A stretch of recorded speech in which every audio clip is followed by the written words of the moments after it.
Lady Warriors, Gary here, and welcome back to Ladies in Defense. And this series of videos will be on using a knife for self-defense. Now originally, in all honesty, my plan was to make this my product.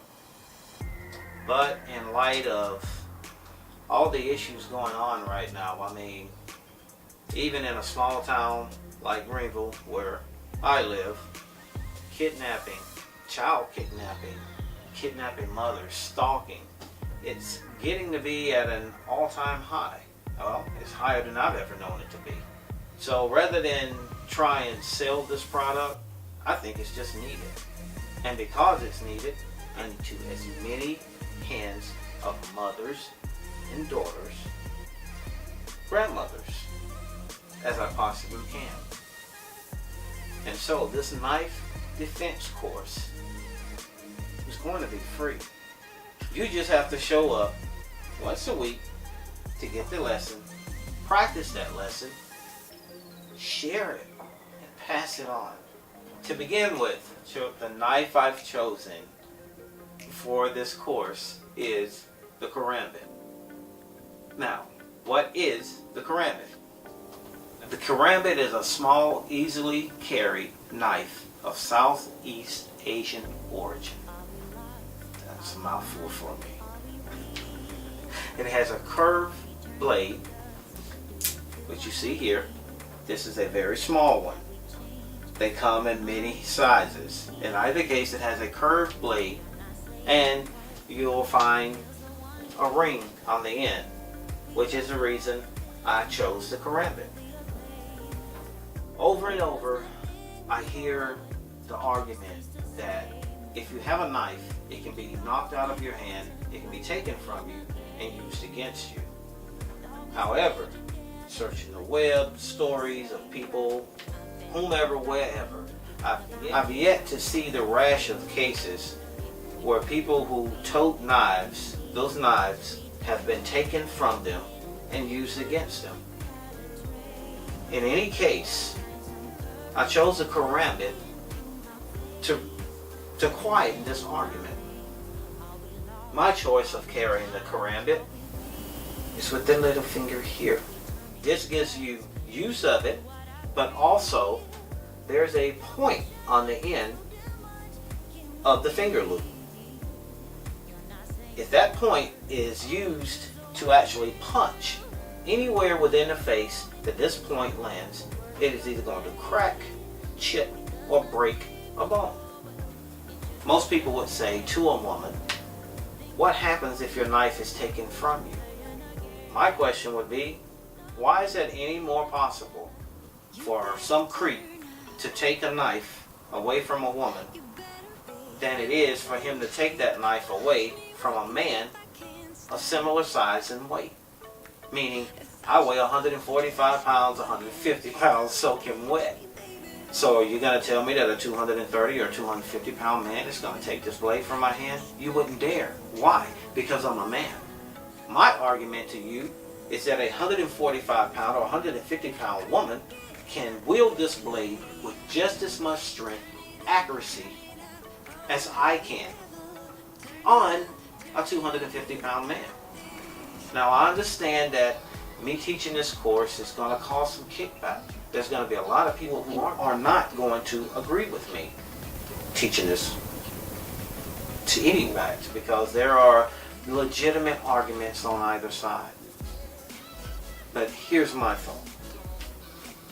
If this will help you to take care of yourself, to defend yourself, if the very fact that it's hanging on your side when that guy decides to undress you with his mind, I guarantee you if he sees a knife on your side, he will stop at that knife. And the very next question out of his mouth, if he tries to speak to you, is, would you cut me?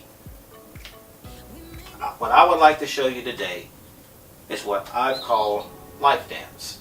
It's called life dance because it's made for women. It's made so that women can learn this easily and teach it to their daughters. Now, it doesn't just come with knife defense. It also comes with hand-to-hand. And so for those of you in states where you cannot legally brandish a knife, carry a knife, I'm going to teach you to use these, and these as well. I just like to start here, because if there's one of you out there who finds yourself in so much trouble that you don't think you can handle what's in front of you, then you, girlfriend, need an equalizer. And I want to start with this first.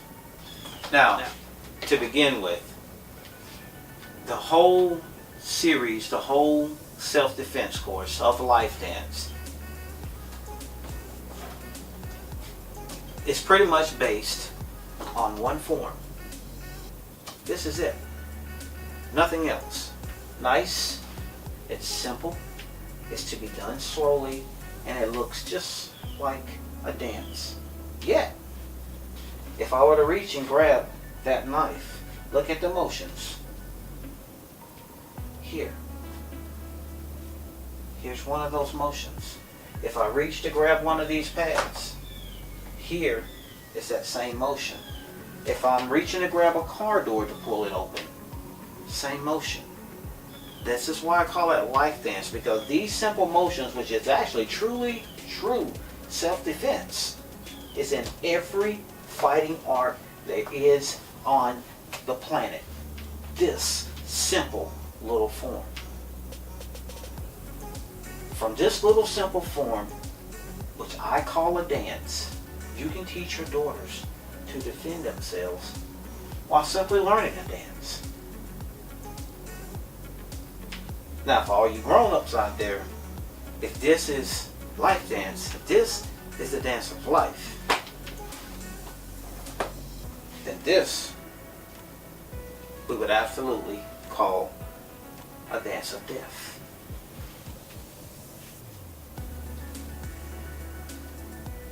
This is what we're here to learn. So, the 5 knife strikes. We have 5 simple knife strikes from this little stance, which we learned from our form. Karambit in hand. Strike 1. If someone were grabbing you, forcefully pulling you, whether it's your hair, your arm, strike 1 comes underneath. It will come underneath and catch the forearm. If you're being grabbed, it's coming around, but it's under. It's your undercut. That's number 1.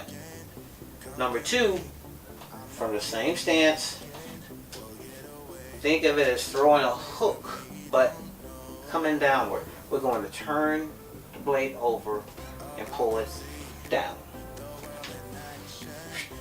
Coming straight down. I like that style. That's number 2. Number 2 came down. 3. 3 comes right up the center. It's here. Right up. It's actually one of the quickest strikes you have. Blade is in your front hand. It simply has to come up. You complete the motion by dipping on the back foot and rising up as you come forward.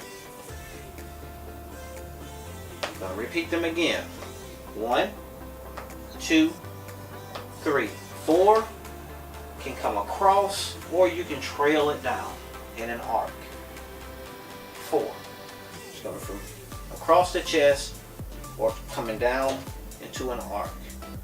So we have 4. Straight down. This comes out. Elbow comes out. Stand tight to the body. Pull back in. Now keep in mind, with this blade in your hand and it being turned this way, you've only got a good 2.5 foot of reach. It's about what you're going to have if someone actually reaches out to grab you. If I hadn't mentioned it already, let me mention it now.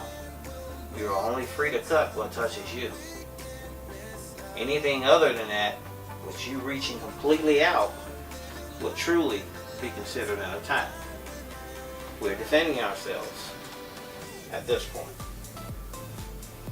Now again, we had 1, 2, 3, and 4.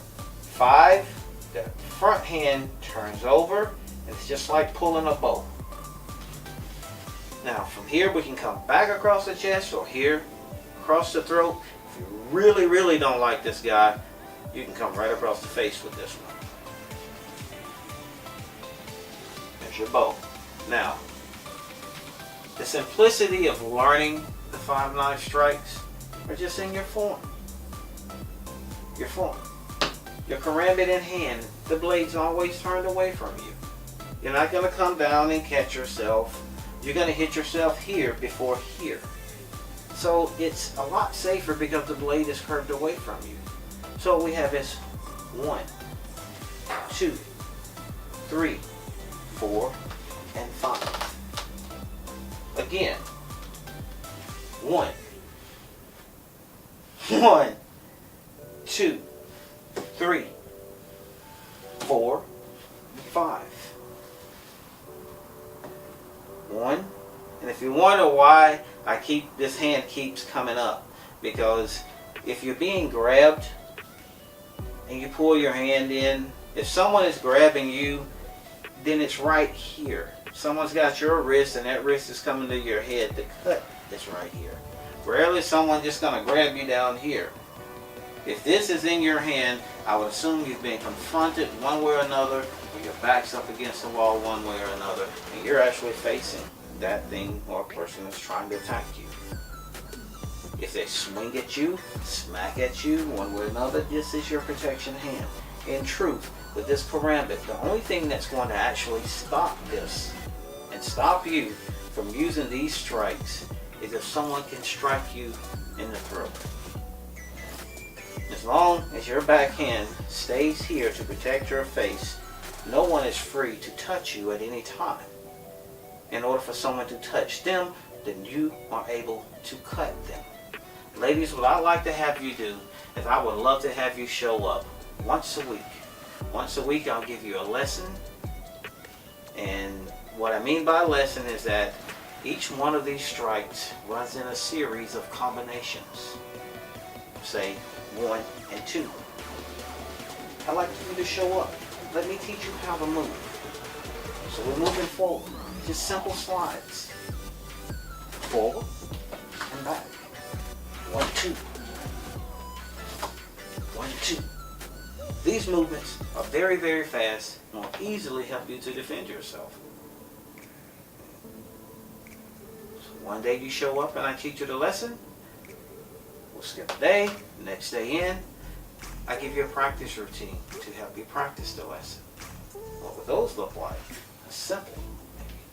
I have you just doing the form, karambit in hand. And as you come out, add a combination. Get back into meditative stance. You can slide yourself back where you began. And we're here again. 1, 2. Back into your form. And relax yourself. And in this way, we're truly, truly keeping this a dance. Ladies, Coach D, Derry Harris, please, in the comments below, let me know what you think about my idea of teaching the karambit to you. And will you show up for it? That's all I have for this episode. Peace, ladies.